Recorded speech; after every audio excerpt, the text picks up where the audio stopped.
between that's only donate commodities, they book in the CTL that I have to book as a revenue, so that what I monitor.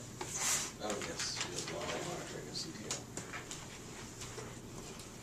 But that's a report you don't want us to rely on. Yeah, but we don't have any. We don't have anything else. That's all we have. I put this as analyzed, but I'm supposed to do quality assurance assessments that look at A, the state of a warehouse, and B, what the revised shelf life of our sample product is actually condoms for now. It's the only thing we can get money for. But so I do a report, but I guess I'm analyzing. I think I'm analyzing kind of the state of what a revised shelf life looks like once a product's been sitting in a warehouse for a while. I guess analyze.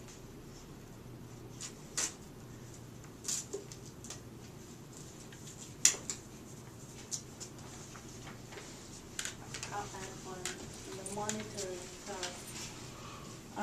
What I have is periodic monitoring of policies and procedures once they are, then trying to ensure that they're in place and then having those test walkthroughs to make sure things are being followed. I would put that, I would snap that against, well, I was going to say against my annual assessments and compliance with that, Yeah. because that's really what my team is doing. And once you've got new ones in place. Interesting. See, I would have thought that her role was more developing the policies than monitoring them, and then more monitoring than development. Yeah. Well, the role of monitoring then comes in to see whether is it working.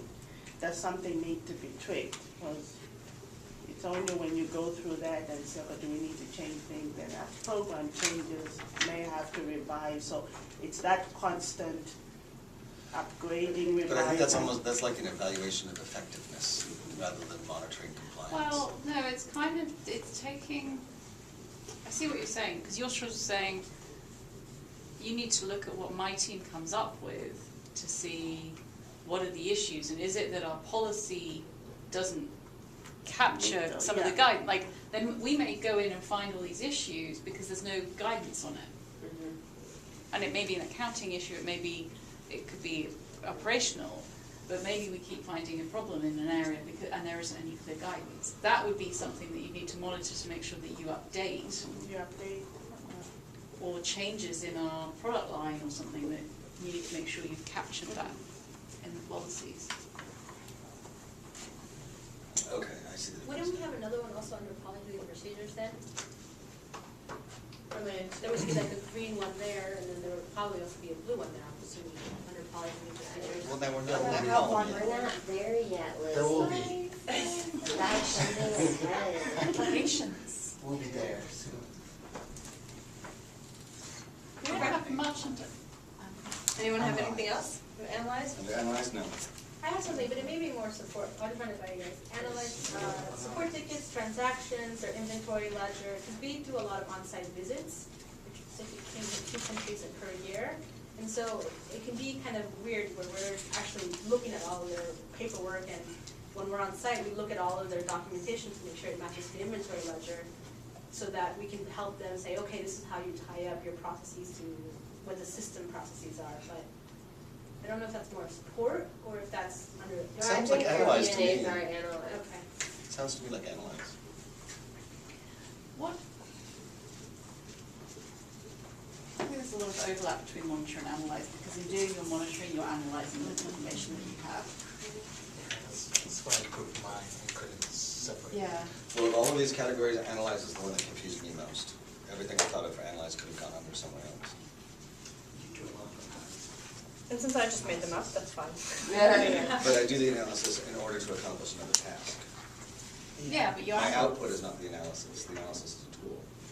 Yeah, that's really the thing for us. Like, we don't, it's interesting because I think we all do a lot of analysis, but we don't share amongst each other, so they're very similar because we actually don't give them out to the general public. It's just maybe to that CR or it may be something we use internally to then say, okay, this is what your action plan should be. Your output, yeah. Yeah.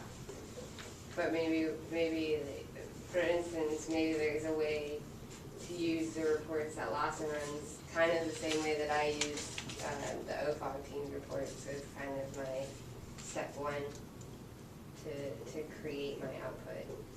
So instead of reinventing the wheel on the OFOG analysis of a country, I just use their report. I think that's a good point for all of us though, because the Lawson team, you're going out and doing things, like how do I make sure my team sees that before they get out? So, because if I was to say there's a number of things for my team to do, one of them is to analyze what's in Lawson. And I haven't really put that as a step because to me that's just a part of preparing for an assessment. Like there are certain reports I would expect them to be pulling to do some analysis to see trends that would be an indication of something that they would then go off and look for, and I haven't really included that as a step. The other thing could be that our team had been doing it because there was no one else going to the field with the frequency that we had been going to, particularly with these countries. But it may not be appropriate under our team. It may be something where we develop our support plan or our scope of work based on what OFOG's done, based on whatever indicators Sarah's put together.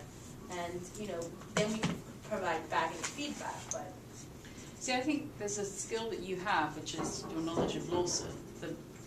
Certainly in my team at the moment, we're ramping up, but we don't have the knowledge to be able to look at that and go, that's funny because someone has done something wrong in Lawson, versus that's funny because there's